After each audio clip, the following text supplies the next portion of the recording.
आज की press conference में मैं परिचय करा दूं आपको।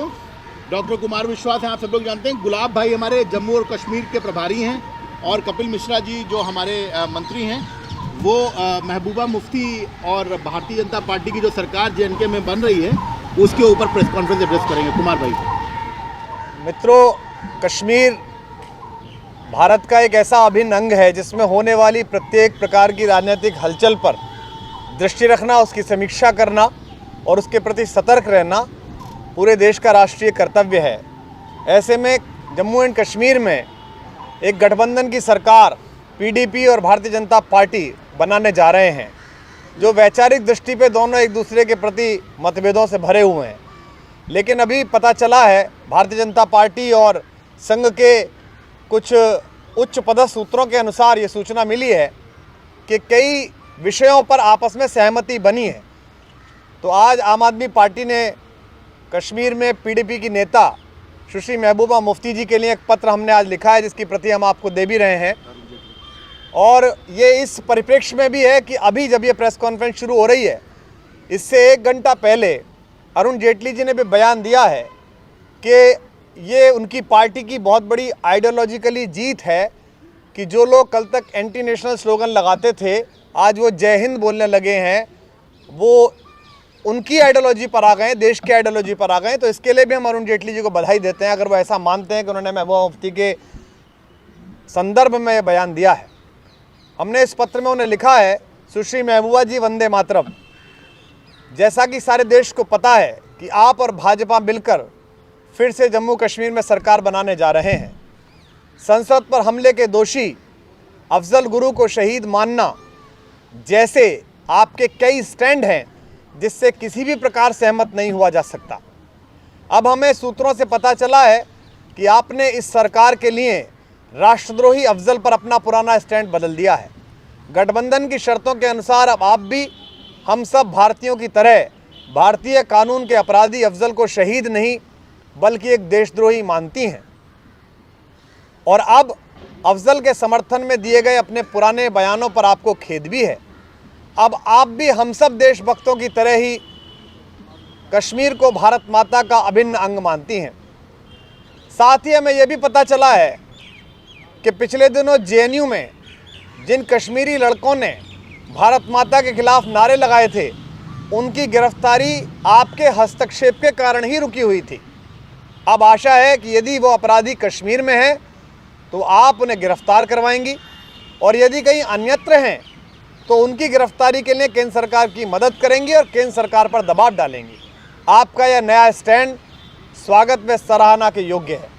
हमारी पार्टी देश की मुख्यधारा के अनुसार आपके स्टैंड में इस बड़े राष्ट्रीय बदलाव का स्वागत करती है। आपको भाजपा के साथ इन शर्तों की गठबंधन सरकार बनाने की अग्रिम बधाई। कृपया अब आप स्वयं भी मीडिया में आएँ और बयान दें कि अफजल गुरु को शहीद बताना आपकी गलती थी और अब आप भी हमारी तरह अफजल गुरु को देशद्रोही मानती हैं, ताकि देश भर को इस गठबंधन को लेकर जो भ्रम फैल रहा है वो दूर हो सके। जय हिंद, भारत माता की जय। ये हमने आज पत्र महबूबा मुफ्ती जी को लिखा है, और जो सूचना सूत्रों के हवाले से मिल रही है, भारतीय जनता पार्टी और इनके गठबंधन के बीच जो न्यूनतम साझा कार्यक्रम हुआ है, हम आशा करते हैं कि महबूबा जी और उनकी पार्टी ये स्वीकार करेंगे कि उन्होंने देश के कानून ने संसद पर हमले के जिस अपराधी को अपनी बात कहने का पूरा मौका दिया और साक्ष्यों के बाद ये पाया गया कि वो अपराधी है, उसे उसके किए की सज़ा मिली। पूरा देश ये मानता है कि वो देशद्रोही था।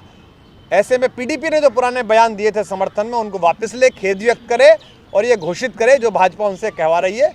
हम इसकी शुभकामना देते हैं और हम आशा करते हैं कि आने वाले कुछ घंटों में, शाम होते तक महबूबा मुफ्ती जी और उनका संगठन इस बात की पुष्टि करेगा। मैं तो केवल इतना ही इसमें जोड़ना चाहता हूं कि अगर ये जो खबर आ रही है कि महबूबा मुफ्ती अब अफजल गुरु को आतंकवादी मानती हैं और भारत माता की जय बोलने को तैयार हैं, तो इसकी बधाई। और हम इंतज़ार करेंगे कि जिस दिन शपथ ग्रहण हो उस दिन वहाँ पर केवल एक ही झंडा लगाओ, हिंदुस्तान का झंडा, कोई और झंडा, तिरंगा झंडा के अलावा कोई और झंडा ना लगा हो। श्यामा प्रसाद मुखर्जी का चित्र वहाँ पर लगाओ भारत माता की जय के नारे लग रहे हों, वंदे मातरम के नारे लग रहे हों, और एक बार कुर्सी पर बैठने से पहले महबूबा मुफ्ती पूरे देश के सामने बोल दें कि अफजल गुरु मुर्दाबाद, तो हम बहुत बहुत बधाई देंगे इस नई सरकार को। Thank you. एक सवाल ये है कि आम आदमी पार्टी का जो कश्मीर का जो धारा 370 वाला जो मसला है, उस पर आम आदमी पार्टी का स्टैंड क्या है? आज की प्रेस कॉन्फ्रेंस में हमने महबूबा मुफ्ती की पीडीपी और भारतीय जनता पार्टी के बीच न्यूनतम साझा जो कार्यक्रम है उस पर टिप्पणी उठाई है। हम आशा करते हैं कि महबूबा मुफ्ती उन सब सवालों पर भी एड्रेस करेंगे। इस मसले पर आपकी पार्टी का स्टैंड क्या हमारी पार्टी का, हम जो कहना चाहते हैं, महबूबा मुफ्ती इन सारे स्टैंड्स पर, उन्होंने कहा था शरिया कानून लगाया जाएगा, उन्होंने कहा था कि 2 वहाँ पर मुद्राएं चली जाएंगी, उन्होंने कहा था कि अफजल गुरु देश वो हैं, सेनानी है, शहीद है, इन सब पर अगर उन्होंने स्टैंड वापस लिया है तो हम उनकी सराहना करते हैं, हम उनका स्वागत करते हैं।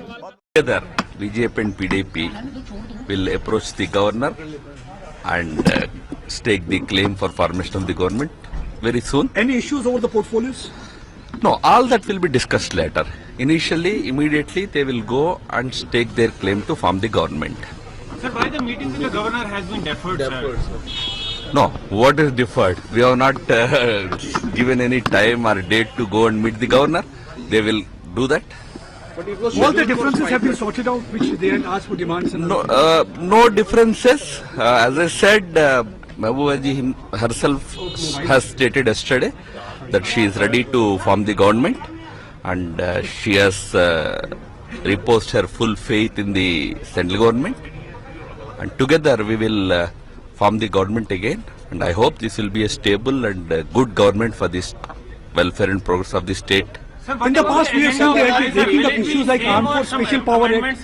They have been taking up other issues. As I said, our guiding principle will be the common minimum program agenda of governance, which was agreed upon by the both parties some 1 year ago. On Friday, there was BJP legislators meeting, which was attended by the senior functionaries of Bharatiya Janata Party from center, and after that, senior leaders of the Bharatiya Janata Party in Jammu and Kashmir met with the leaders of the PDP, and we chalked out the strategies. We fixed our priorities, how to run the new coalition government, and I think decks are very much clear.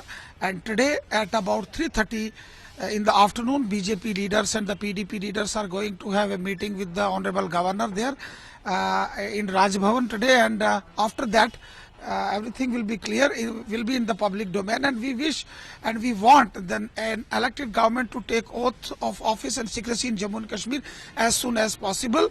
And there were so many speculations were going on this and that, but everything is sorted out, and today at about 3:30 p.m. our leaders are going there, and they will definitely ask the governor that we are ready to form the government and will stake claim for the formation of government. There is no infighting and no such kind of I think things had happened in the BJP and PDP. Yes, the leaders and the legislators of the Bharatiya Janata Party wish that, being the largest group in Jammu and Kashmir, BJP should have been given the major share in the government, and we are stressing upon, we stressed, and all such things were discussed in yesterday's meeting with the leaders of the PDP, and leaders of the PDP principally agreed upon it, that the BJP is being the largest group, largest party in Jammu Kashmir and Ladakh, should be given the major share.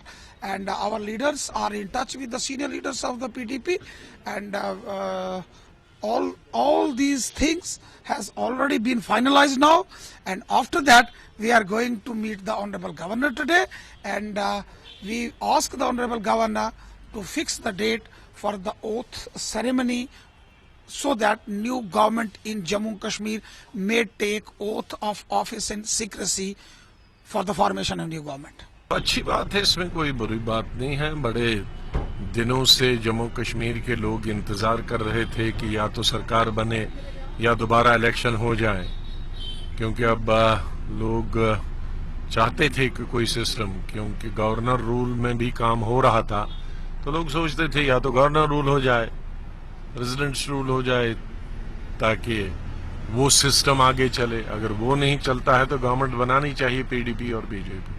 तो अब government बना रहे तो ठीक है, तो समय लिया, लेकिन ये पहले भी कर सकते थे। अगर यही करना था तो ये इनको पहले करना चाहिए था।